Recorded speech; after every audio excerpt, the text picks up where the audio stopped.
Manx Radio Podcasts, powered by Shaw. The Nation Station, Manx Radio. Hello and welcome to the latest look back at Talking Heads. The interim census, proposals to reform public sector pensions, and the Legislative Council's role in electing the Chief Minister were amongst the topics up for discussion this week. Here's Stu Peters with more. Talking Heads, brought to you by Magic Carpets, with the only Carndine design showroom on the island. How would you describe your nationality? The interim census doesn't give Manx as an option. The Cabinet Office says it's because people from the island are recognised internationally as being British. But should Manx be an option? Is nationality an important question when it comes to the census? Is British the most sensible option? Or is it important that Manx nationality is recognised in its own right? What questions do you think matter? Stu, I was born Manx and still am Manx. I'm not British, so Manx should be on the form internationally. With the Isle of Man, no two ways about it. Manx, says Ian. Okay, regarding the census forms, can you point out to the good people of this island, you do not have to fill out 90% of the questions on the form. It's a head count and legally nothing else, says Paul. Okay, Isle of Man is the only place in the world where children do not have the same nationality as their parents. To be Manx, you must be born on the Isle of Man. So if your parents are come-overs and the kids are born here, they're Manx, though their parents are British. My own kids are proof of this. My wife is also proof. Her parents came from generations of Manx, but because she was born in Liverpool, the government told us that she's not Manx. Well, I think I understand that. Does it really matter if it doesn't give Manx as an option? Statistics show that over 52% of the island's population are non-Manx now, so if the Manxies don't like it, there's a boat in the morning, says Ian. Ian said it before anybody starts. It was Ian that said it, not me. Because I'm Manx. Mike called. I looked up the word Manx in the Collins Dictionary. It says a native or resident of the Isle of Man. If you can't be Manx and can only be British, what does that say about all these entities with Manx in their titles, like Manx Utilities and even Manx Radio?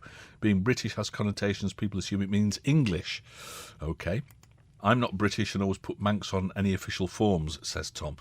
Yeah, I think I can see the point of, we are technically British, and if you ended up in trouble in some far-flung place, it'd be the British Embassy that would be the people sent out to rescue you, I suppose. 53% of people who live in the Isle of Man are come over, so let the majority rule. Get over it. Ooh, fighting talk. Census form has provision for stating your Manx, i.e. questions like, are you a Manx worker? Were you born on the island? Were your parents Manx, etc. And like job applications, forms for government jobs which have Manx, fair enough. Welsh, Scottish, Irish, Albanian, though, to Zimbabwean, but no English, just a thought. Okay, so on the census you can't be Manx, only British, but as a Manxman I can't work in Britain, so how am I British? Can you not work in Britain? Why not? Stu, I will stand to be corrected, but did this situation not happen recently? Another set of government paperwork failed to recognise the choice of nationality. The Manx nation is slowly being airbrushed into oblivion by bureaucrats, says Howard. I don't think that's their intention. I've just read the nationality question on the census form. Can't believe that people are making such a big fuss about nothing. We're British, like it or not, and so are Wales, Scotland and England, who are also not shown separately. The only reason Ireland gets mentioned is because part of it isn't British. Let's go to line 3. We've got John on, if the machine will work. Hello, John. Hello. Hi, Stu. Hi. Storm and a teacup. I don't know whether you've got one of these forms, have you? I've not read it, but I've got it, Okay. yes. It says, what is the person's nationality? It gives British, Irish, Polish, etc., etc. And then there's a place where it says other. Please specify. All you've got to do is tick other and write Manx in. Ah, right, What okay. you do with it after, let them sort it out. Because So if you feel strongly enough about it, you can do that. Yeah. I mean, it's just ridiculous. But, I mean, the whole thing is, I think the gentleman said it was going to take 3 or 4 months to collate all this information. Yeah. I'd love to know what the total cost of this is going to be. Yeah. Now, if they say we're not Manx, we're British, why do we pay such exorbitant road tax, for instance, compared with what they do on the mainland? Right. I'll get into trouble now for saying the mainland, Yes, I know. you will, But if you look at the map and look at the size, that's my answer to that, But it's just a storm in a teacup, this. All right. It really So, is. well, I mean, that's maybe a way for people that do feel very strongly about this to make their feelings known, is to tick the other box and put Manx down. That's what I will do. And if I'll enough put people Manx on. do that, then maybe the Cabinet Office will realise that they need to address that next time. Do they take any notes of anything? Well, who knows? You've got to give them the chance. Thank you for that, John. Some more texts. Are English people British, Polish people European, South African people African, American people North American, etc.? Thought censuses were meant to be fairly accurate. Why don't they just guess? Okay. What about all the self-employed immigrants and flat dwellers who don't fill these census forms in? Many don't, so it's not accurate, is it, says Steve. Don't know what you can do about that, to be honest, apart from literally knock on every door. The Cabinet Office are remiss in not recognising the strength of feeling about the nationality question. Most people understand that our passports define us as British, so all the programme coder who wrote the analysis for the census needed to do was to add one line of code that said something like, if nationality equals Manx or nationality equals Welsh, etc., then nationality equals British. Next line, simple, and avoids the furore, says Stuart. There you go, bit of coding lesson as well. Manx people have to be classed as British, although Polish and Germans are separated, not classed as European. Every Manx person should state Manx, but should we really have to be put in other? We should be top of the list on an Isle of Man census. Well, I'm proud to be British, part Welsh and Irish, and always will be. Travel broadens the mind, that's all I'll say. Anonymous. Hey boy, what are you classed as if you're half Manx and half Scouse? Half Scouse? How very dare you? Question from Frank, not half Scouse. The fact that the Isle of Man census form does not have Manx as an option under the nationality is a total disgrace. To say that British is the correct official answer is absurd. I, for one, will be leaving the nationality section completely blank in protest and urge other Manx people to do the same. I'm Manx and proud of it. Well, tick the other box then and put Manx in. The civil servant may choose to categorise me as British, but I will never be British in my heart, says Gary. Bit of a Braveheart moment. Why didn't they have a box for each and add them together at the end? That would have been simpler, wouldn't it? This Manx business is nonsense. The population isn't big enough to breed a good gene pool of we need new blood. Fighting talk.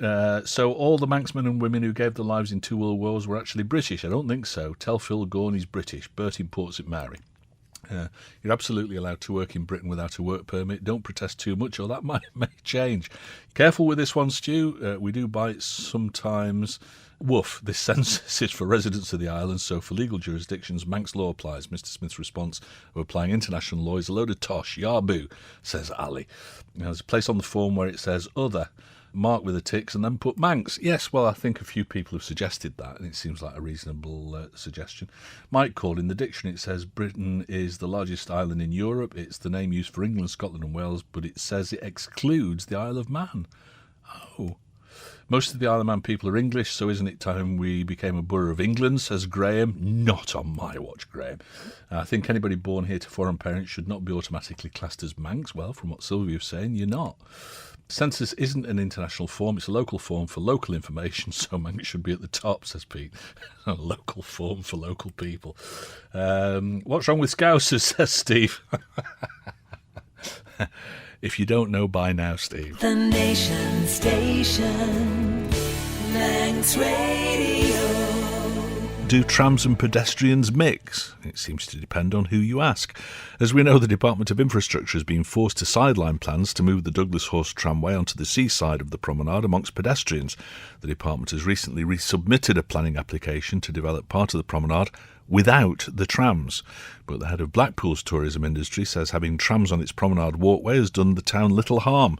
Can trams and pedestrians use the same area safely, or do the two need to be segregated? Let's go to the lines and talk to Nita. Hello, Nita. I think it would work on the promenade myself.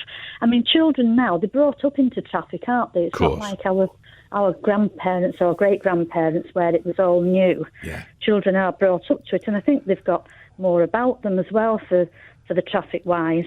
And, I'm a great believer in taking personal responsibility for things, Nita. I've got children, I've got grandchildren now, and when the grandchildren are over, if we go walking along the promenade, then you've got to watch them every second anyway, especially if they're toddlers and they're away like the wind, aren't they?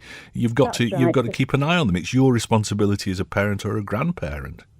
That's right. Yes, I do agree with it. Yeah. And it could also be taught in a lot of children go to nursery school now, don't they? So, the teachers could just say to them about the horse trams, that you don't touch the horse while it's working. Sure. But if you want to touch the horses, you can go up to the home of rest of old horses and feed them and things like that. Perfectly good suggestions, Nita. I'm with you on that. Yeah. Good. I lived near the Manchester Ship Canal, and we were taught, that was our little beach, and we were taught not to go very far, just to paddle at the end if we must, but not to go any further because of the big ships going through. Whereabouts? Earlham, Cadishead sort of area?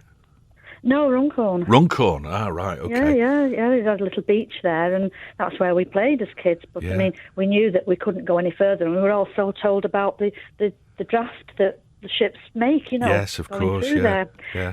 I think it'd be a shame to get rid of the horse trams. I really do, because once they've gone, that's it. There'd be no way of getting them back. Well, I accept that as an argument. I'm not a big fan of them, but I accept that as an argument that it's part of our heritage. But, they need to go somewhere sensible, and I think along the walkway is perfectly sensible.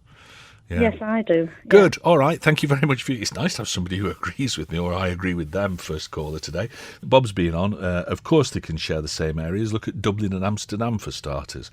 Dublin is undergoing a huge track laying programme in the public streets for more trams. I rest my case especially as these train-shaped trams travel at a decent speed, not the pedestrian rate of a Manx horse tram. Thank you, Bob. And Bob sent me some pictures as well. 3 questions for you, Stu. What moves quicker along the prom, a bicycle or a horse tram? What is easier to see going along the prom, a bicycle or a horse tram? What is easier to hear coming along the prom, a horse tram or a bicycle? I think I can see where we're going here. As one of these forms of transport has been excluded on safety grounds, how come the other is encouraged?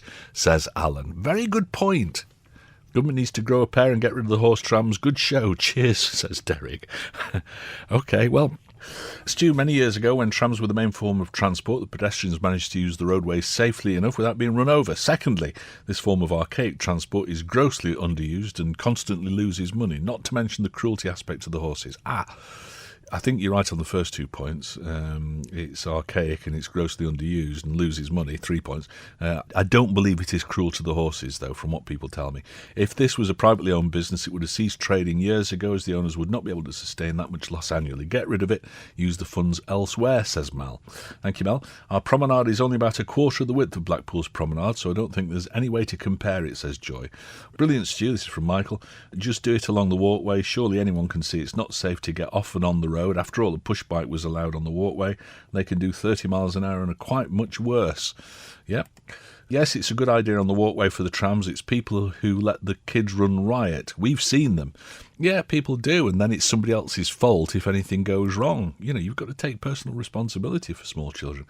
Afternoon, I've lived in Melbourne, Australia and Christchurch, New Zealand, which have trams, electric, which go through pedestrian areas, move faster than horses with no problems. Also, there are many cities far busier than Douglas that have horse carriage tours with no problem. These people using health and safety to destroy 140 years of history should hang their heads in shame. Adults and kids love the horses. We agree, says Boris. Good stuff. Excellent. Thank you very much. Got some more texts coming in. But first, let's go to the lines. We've got John on. Hello, John. I've been listening to this now for more years than I care to remember. And I thought it was very interesting listening to that spokesman from Blackpool. Yeah. Because the difference between what they're doing and what the Isle of Man government are doing is effectively they're saying, look, let's look at all the heritage elements we've got, transport, the Blackpool Tower, etc., and let's see how we can bring them in line with what, the modern requirements. Yeah. And it's proving very successful. What are we doing? Douglas Council, we're not paying for this, we're going to close it all down. And, what else is... We get thousands of people come over here every year. I bumped into a bunch of them last year, a bunch of Americans. And they were infusing about the steam trains, the horse trams, the electric tram, everything. Okay. Why doesn't someone in government say, right, let's get in touch with all these groups and say, look, we'd like you to get involved in the management and improvement of these facilities to better meet what you perceive in your area as modern needs. Well, I suppose the model could be something like Groudle Glen Railway, couldn't it, which is run by volunteers and run very well, and I'm guessing it's profitable, so maybe that's the answer for the horse trams. Sure, you get some of these people that I talk to, I'm sure if you said, right, you can pay for a holiday to come over for 2 weeks to the Isle of Man and run a steam train, they'd fall over themselves to pay for it, or run a horse tram, would give you the training for which you've got to pay and so on and so on. Yeah. I mean, we're missing lots of ideas. But, I mean, I think this business about health and safety is just ludicrous because, I've nearly been knocked down by cars on the promenade. I've nearly been knocked down by bikes on the promenade. I've never been nearly knocked down by a horse tram because you know what? They run on lines and you can see and hear them coming. So unless you're going to get a bunch of people who are going to start tying their children or their grannies to the rails. Well, that's exactly my view on this. I mean, it's not as though they're quiet, and it's not as though they're fast. If they were electric trams, then we'd have people suggesting that we actually tied lollipop sticks to the spokes so that you could hear them coming. I mean, it's crazy.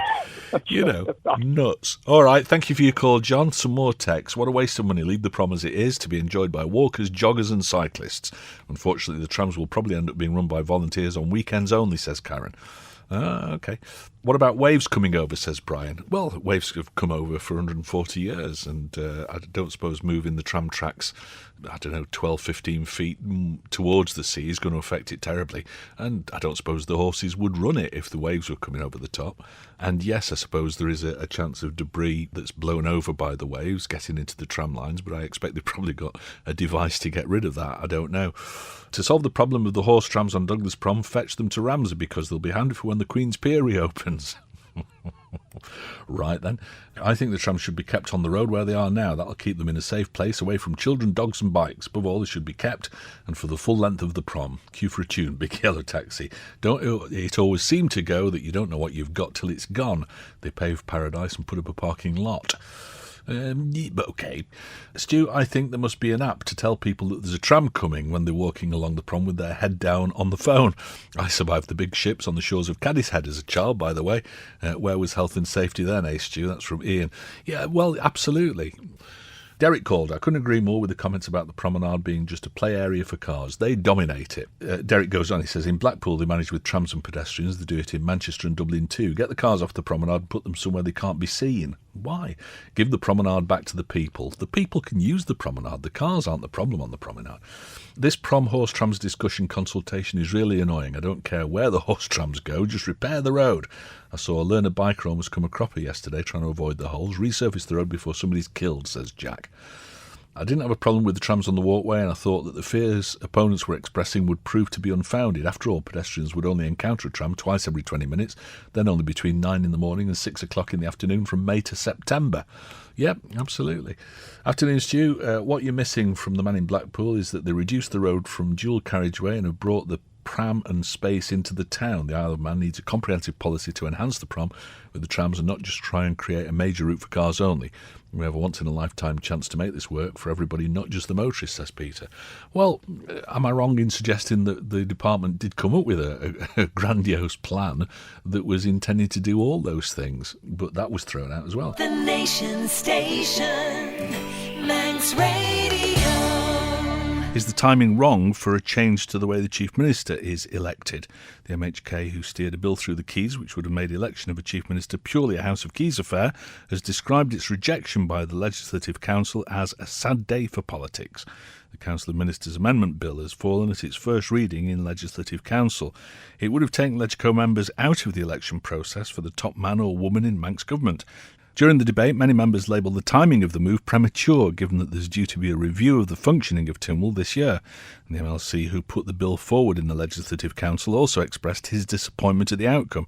So, is the time wrong for reform like this? Does it make more sense to wait until the review, which is apparently about to take place, is concluded?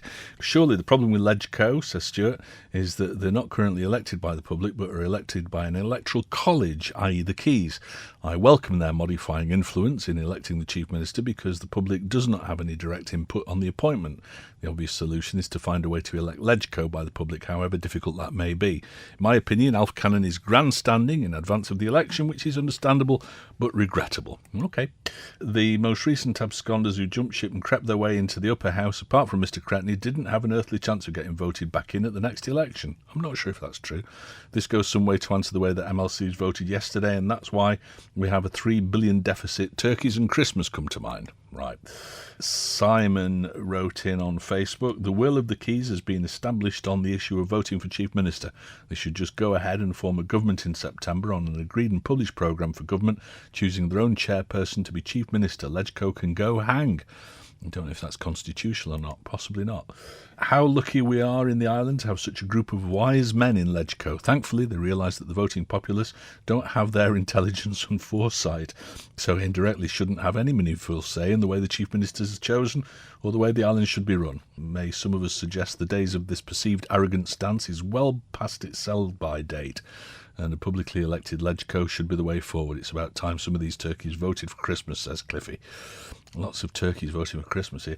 Legco, it's a farcical disgrace to real democracy, and their actions are all too predictable, I'm afraid. Also, the Tynwald mates who allowed them to join the cosy club are culpable. No wonder no one's interested or trust politicians anymore. We're a laughing stock to the outside world, says Jack in Port St Mary. Once again, disgraceful behaviour from this unelected gang whose main aim is to keep their noses in the trough. Bill Henderson's arrogant stance on this, nothing short of disgraceful, says Steve. I don't get this. I love the fact that we have an overseeing chamber of rational, non-elected people. Let's face it, democratic elections are all well and good, but what we're hearing now with elections coming up is just pure electioneering rather than what's best for the island, says Liz.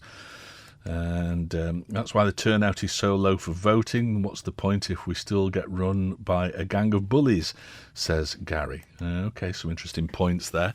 Bob called Legco is supposed to be just looking at legislation. How did they get a vote on this? They should stick to that. They should just look at bills and pass it back with amendments. They shouldn't have a say in anything else. Next, the MHK should look at removing all rights to vote for MLCs. They should just be there to scrutinise legislation, and that's all. Right then. Stu, if we must have Legco, perhaps they should be publicly elected. Can I also ask who Michael Coleman is? I've never heard of him in any form of government until this morning. I heard he's in Legco, says Ian. Well, he's been there for a while. Get rid of Legco, Tynwald, etc. Make the Isle of Man a borough of the UK. Before you say that there's a vote in the morning, there probably isn't in the steam packet. That from Jeff. No, we don't want to be a part of England. Stu, your analysis of the pros and cons of the Legco is an admirable one, but it's very theoretical. Oh, it's just the back of a fag packet sort of thing. I don't feel that you're taking into account the type and ability of the people who actually have on the Legislative Council today.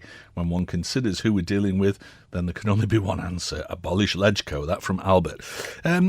All that I'm saying, Albert, is that sometimes people say, oh, well, it's not democratic because they're not elected by the public. I mean, that, in some ways, is the strength of it, as I understand it. Talking Heads, brought to you by Magic Carpets, with the only Carndine design showroom on the island. You're listening to the latest Talking Heads podcast, featuring highlights from the programme over the past week. The Nation Station, Manx Radio. Should the number of local authorities across the island be reduced, with all island elections set to take place on April the 28th? Last week it was revealed that only 6 areas managed to attract enough candidates for a contest to actually take place.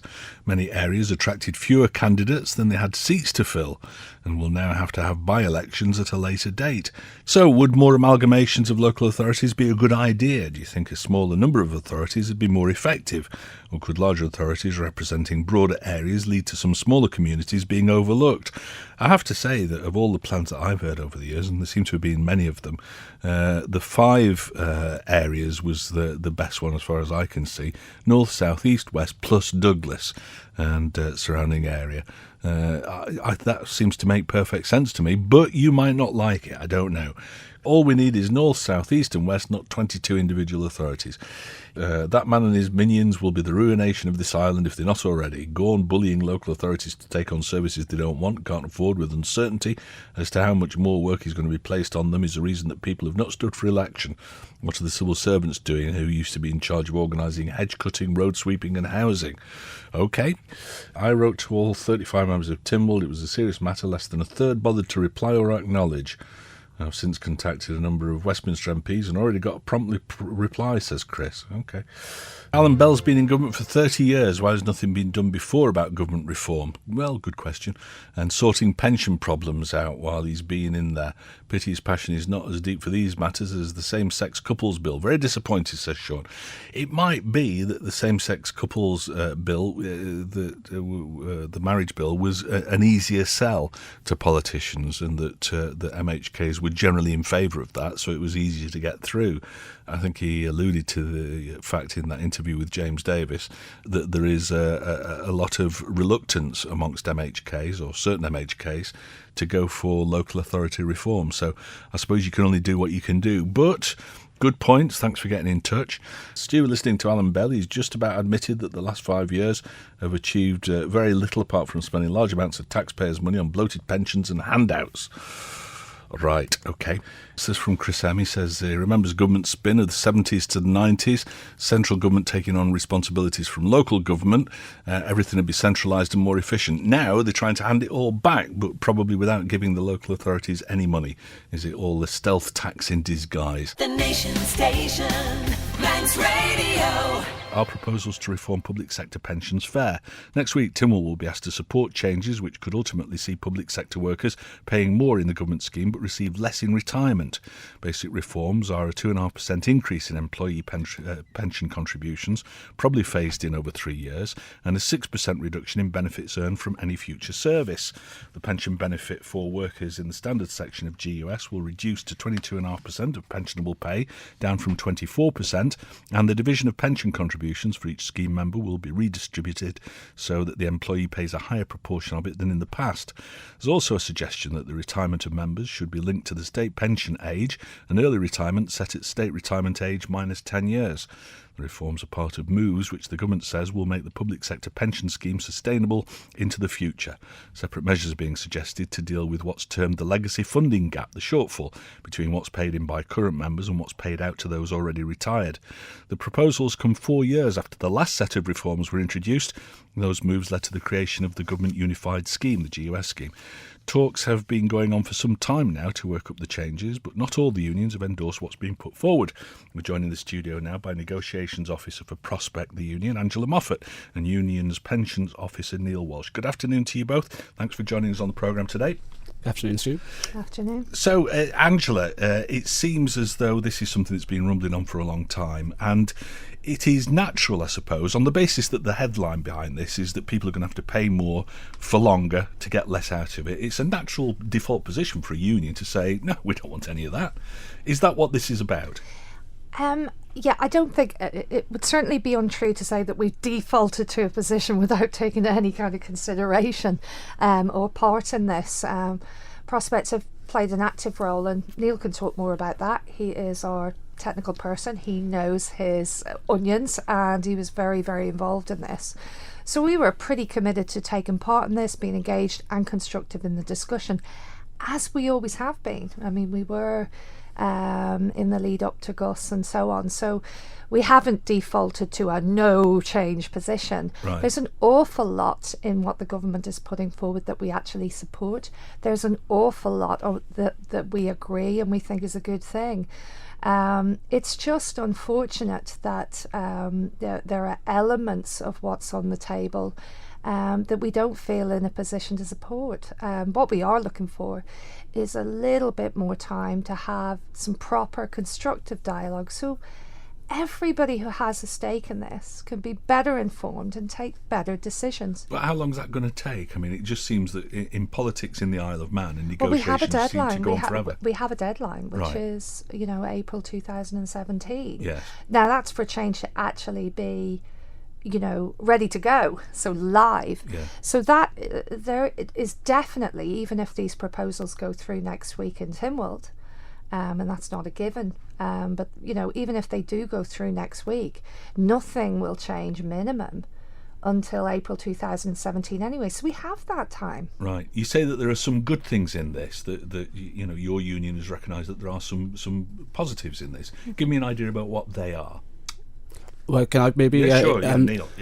Yeah. So there's an awful lot in what Tynwald is going to be discussing next week. It's the product of an awful long time spending a lot of time and effort since Tynwald set its last resolution in December 2014 to make progress. And there's kind of three main areas where there has been progress. One is that finally government has recognised that there are two issues here. It's not one issue, there's two. One issue is the historical liabilities that have been built up, that despite members in the past having paid contributions to public sector pensions, their employer didn't. And that's kind of come home to roost. Yeah. But that's a problem that has to be dealt with. But it can't be dealt with on the back of making further changes to the pensions that people are currently earning. Because you could even go so far as to close down the pension schemes for every public sector worker, and that wouldn't make one jot of difference to the issue of the historical liabilities that has been built up. Right, gotcha. And the acceptance by government finally that they can't just hide that problem anymore but must deal with it is a great area of progress that we're delighted with since the December 2014 report was published. Well, government's position on this is that this is a situation that they've sort of ended up in, and it's taken decades to get where the thing is wrong. It's probably going to take decades to fix it, and that, you know, that seems to make sense to me. Yeah. I can understand that. So what's happened in the past is that the government previously, in relation to public sector workers who were working in the Isle of Man, the 60s and 70s and 80s, they were borrowing from the future, from today, to pay their pension contributions. They weren't putting aside money back then. I don't say that as a critical thing. That was a legitimate choice. The UK government did that as well in respect of many of its schemes. It's quite legitimate for a government to say we don't want to set aside money and invest it in the stock market and in bonds to pay pensions in the future. Yeah. It's better for us to invest in the infrastructure of the Isle of Man, and that's quite right. But those liabilities must be paid. All right, Angela, I noticed in your press releases about this that you're very concerned about the fact that a lot of people are saying, well, hang on a minute, at which point can I bail out of this because I'm not keen on this? It's a huge concern to us for some of the reasons that Neil's just given. And we did feel that perhaps that government wasn't taking that potential for people to just bail out as seriously as it should.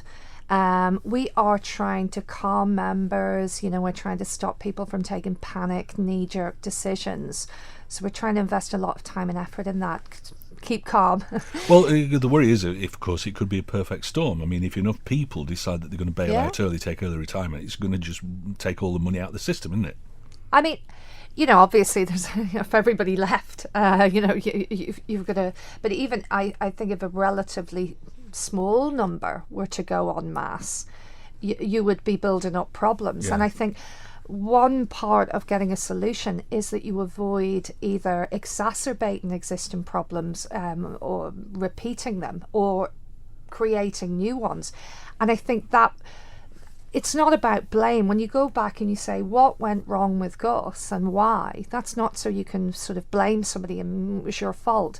It's so that you don't make the same mistakes. Well, with respect, having read through your press releases and things, it is all very sort of blaming government, saying that government have got us into this situation and that, it's easy for them because they can always use taxpayers' money to bail out their problems. There is an element of that, and that is certainly how our members feel. They've been expressing that over the last few days when we've been briefing them. And I think that's one of the strong messages that we're trying to give MHKs, and it's something our members are supporting us on by and large, is don't take decisions next week if they're not well-informed decisions where you're absolutely clear about what you're doing and what the potential impacts are.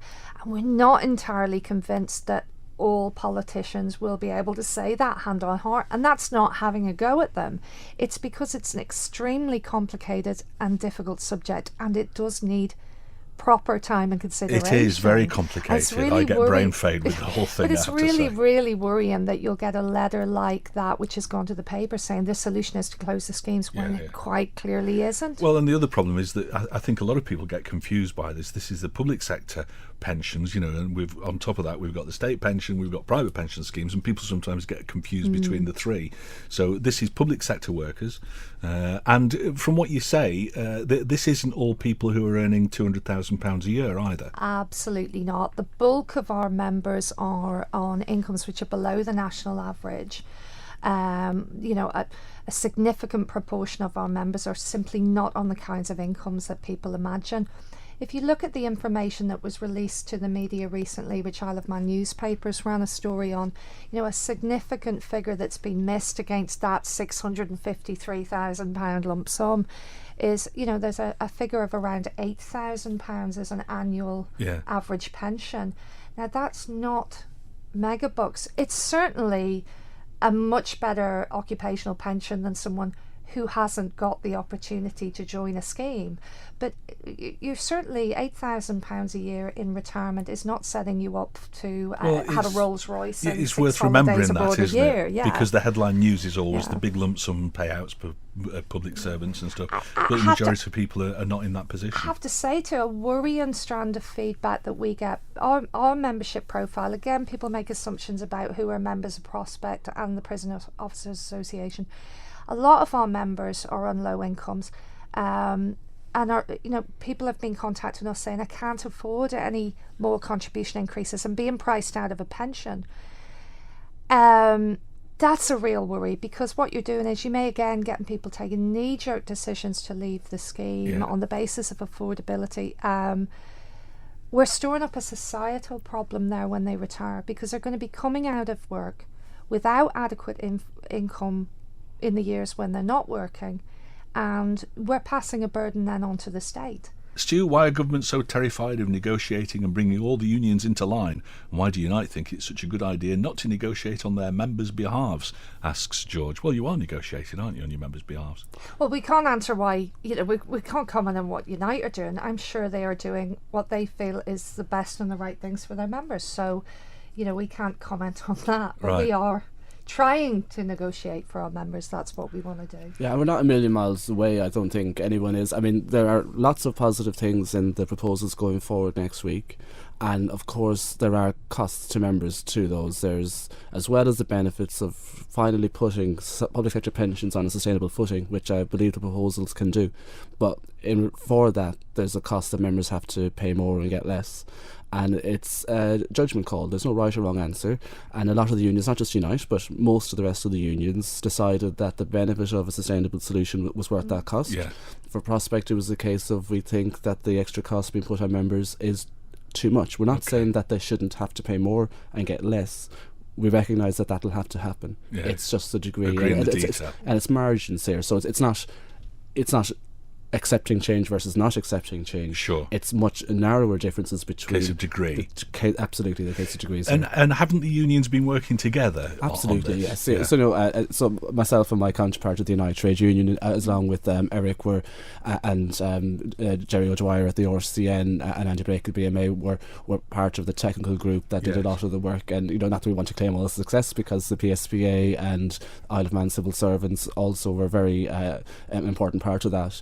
And a lot of the output of that we're very, very happy with and proud of. And, because unlike previous attempts to reform the scheme, which left some questions unanswered and were the result of, and caused actually us having to look at it again now, this time we've got an approach which there can be no guarantees, but it puts the position on a sustainable footing and gives us the best chance possible of not having to revisit this. Is it fair to say then that the union is pretty much broadly, in broad brush terms, is broadly in favour of this? It's just the detail that you still got questions on. You're absolutely right. We're definitely in favour of the principles underpinning the approach. We would like to be able to negotiate specific improvements that would make it more palatable to members and would make it a better outcome for all told as well, actually. But we are in favour of the principles, and we accept as well, and our members do, because we've been talking to them for the last few days, and our members accept that they will have to pay more and they will have to get less. They always accepted this, because even way back in 2012, that premise was part of the setting up of GOST through cost sharing. So our members were always on board for change. Well, OK, let's have a look at some more questions. Miss Moffat, wake up and welcome to the real world. I work in the construction trade and now I'm going to have to pay more in for less. My pension forecast is down, yet I'm having to work 3 more years past the original pension age of 65. So facts are, people like me, many more in the private sector, are paying more to get less, says Pat. Well, I have woken up, but I am in the real world because I'm in the same boat. I don't work for the public sector, and the exact same thing has happened to me. But actually, the exact same that is happening to public sector workers at the moment. They are going to have to pay more and get less. So There's no waking up to do. I mean, if the waking up that we all should do is the people who don't have any pension through their work at all. And just to put that in context, some of our members in the civil service have been paying, and are in the process of paying, increases in contributions of 6.25% to pay. And this proposal is for an additional 2.5% to pay on top of that. That's an increase over a short number of years of 8.75% of pay. That matches anything that I've seen in the private sector in any of the employers that we have in that sector up and down the UK. It is a big increase, but people would say, well, that's because the terms were so good in the past with these gold-plated schemes that people weren't paying, politicians weren't paying anything towards. Look, I'm not saying that that the increases aren't required. I'm not saying that they shouldn't happen. I'm just saying that they're just put in context, and people don't always appreciate that those increases have been paid. I mean, I appreciate it's a snappy way to make your point, wake up and smell the coffee, but it's so last century now that because wake up certainly that's happened in the public sector. It's been the case for many years. I just think we need to stop knocking public sector workers. The ills and misfortunes of this island are not the fault of the people that we represent. They're not the fault of the average public sector worker. They're taxpayers in exactly the same way as anybody else. They contribute really valuable services, and we should be valuing them as members of society. Tommy called it's ridiculous to expect the private sector to pay for public sector pensions. They're expecting the working man to pay for their pensions when he hasn't got a pension himself. Well, that's like saying it's ridiculous to expect taxpayers to pay for public servants' wages. Pension is part of the remuneration package. We pay their wages and their pension and other elements of the remuneration package. It's paid for by taxpayers in return for services that public sector workers render. Well, and again, when we've talked about it on the programme in the past, and I don't know if I'm right or not, but I get the impression that 20, 30 years ago, public sector pay wasn't terribly good, but the perks were. The pension was good and all the rest of it, holiday entitlements and things like that, to try and compensate for the fact that the salary wasn't very good. Absolutely. That's now changed, is the problem, and now public sector pay is ahead of private sector, and that's where people are starting to get well, I've not seen any evidence of that. Now, if people can look at average levels of pay in the public sector and the private sector, but you need to compare like with like. So for example, some data that I know much better. I could talk about the UK for a second, and that used to be the same in the UK, where public sector wages trailed private sector wages, but the pensions are better. And over time, public sector wages have caught up and passed out private sector wages, but that's because governments have outsourced a lot of lower paid jobs, which has left the average of the employees left behind. If you're trying to make comparisons, you've got to do it on a like-for-like basis. Absolutely. Look at someone doing an equivalent job, equally qualified in the public sector and the private sector, and if you do that, interesting, rather than global statistics on overall averages. I can say that I have, in terms of the role I undertake, we have extensive experience of working with the employer on this type of thing. And, when there are comparators undertaken with, direct comparators were available in the private sector, it is not the case that public sector workers can be demonstrated to be overpaid. But what I would say is, we have, as a union, just undertaken an exercise to reduce terms and conditions and pay within the public sector for new starters. Right. And as part of that process, we'll be looking at jobs on their own, basis, on an ongoing. So that has actually already happened. A process of looking at jobs and their market value and the remuneration levels, and that will continue. There's now a process. So again, it's a criticism that you've got to just stop with it. Okay. Because it's any problem there is on that score, we've fixed. So again, as a union, we're being upfront about these challenges, we're facing them, and we're doing it in a very constructive way. I noticed in the press that the 5 MHKs who wrote a letter recommending stopping these reforms talk about debt managing the liabilities. Is that not what the Cabinet Office report about the legacy issues recommending anyway? Also, do you have any idea how they've come up with the figure of £3 billion that they refer to in the article? Sounds like you're taking the right steps to make sure that this works for members and taxpayers, and good for you, putting the record straight that it's not all about fat cat civil servants. That's from a hard-working public sector worker. Excellent. So, yeah. Angela said average public sector pension is 8,000. Add this to the minimum average of 8,000 state pension, which they will also get. It's not a bad amount to live off, over £300 a week take home. Well, absolutely, but let's put into context. Everyone pays national insurance contributions. In return for that, they get state pension. Yeah. Public sector workers pay contributions, often quite large ones, to the GUS scheme, and in return they get that pension. And we're not saying that £16,000 is a low level of income to live on. We're saying it's a decent level that people have paid for and deserve, and you're not going to get too much more out of it by simply cutting that back to the bone. And can I just say that a lot of our members, of course, will not get the £8,000. Yeah. Half of them we have less. A lot of manual workers, female, part-time, women particularly, long breaks in their service because of childcare. They are not coming out with big pensions. Sure. It's ludicrous. We worked out it'll be an extra £100 a month for much less return. We simply can't afford that. My lump sum will be £3,000. I'll receive £70 a year pension. I appreciate it. I was not in the scheme for long, then had to leave due to ill health, but my husband now has to provide for both of us, and it's frightening. That kind of echoes the point that you're making there, I think, doesn't it? There is a misconception on your panel. Most private sector final salary pension schemes were closed.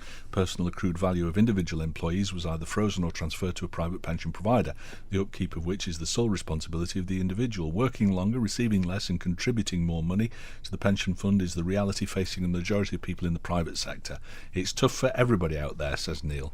Well, there's not a misconception here. We've acknowledged that schemes in the private sector have closed, and we've said that that's because they were funded and therefore they were able to afford closure. The situation is not the same in the public sector, but even when schemes in the private sector closed, the level of the pension that had already been accrued was always protected. Get real, Ms Moffat. I've been paying a lot more into a private pension for the past 30 years on government advice due to the financial crisis.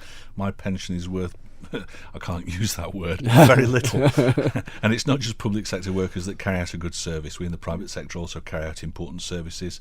Very ignorant comment to make, says Pat. Okay. I didn't feel I didn't like that. actually feel that I made that comment. I would say that, again, we have a lot of private sector workers who are in prospect on the Isle of Man. Right. Do I devalue their jobs? No, absolutely not. Like I say, we're actually, all part of a community here. So there's definitely I'm a private sector worker. I don't work for the public sector. I know exactly how people feel on this score. We're out of time, unfortunately. I've still got more questions, but we're completely out of time. But for now, Angela Moffat and Neil Walsh, thank you very much indeed for coming in today. Thanks, you. Talking Heads, brought to you by Magic Carpets, with the only Carndine design showroom on the island. That's it for the latest look back at Talking Heads. Our thanks to everyone who took part in the programme this week. If you'd like to get involved in the discussion yourself, you can call, text or email between midday and 2 p.m. on weekdays, or you can share your thoughts on the Facebook page. That's Talking Heads with Stu Peters. You can listen back to each day's programme in full using the on-demand section of manxradio.com, and the website's also where you'll find an update of what's being discussed on the programme each day. You can also keep up to date with that information by liking the Facebook page or following Stu Manx on Twitter. And if there's anything you think we should be discussing on the programme, why not suggest it by emailing talk@manxradio.com. But that's it for now, so until next time, goodbye. Don't sit in the slow lane. Join the fast lane right now with Shaw's all-new Superfast Plus broadband. Enjoy more bandwidth, amazing speeds and the best value on the island from just £23.95 per month. So don't be left behind. Get a piece of the high-speed action with Superfast Plus broadband from Shaw. For details, visit our stores in Douglas, Ramsey and Port Erin or click shaw.com. Love being Shaw. Terms and conditions apply.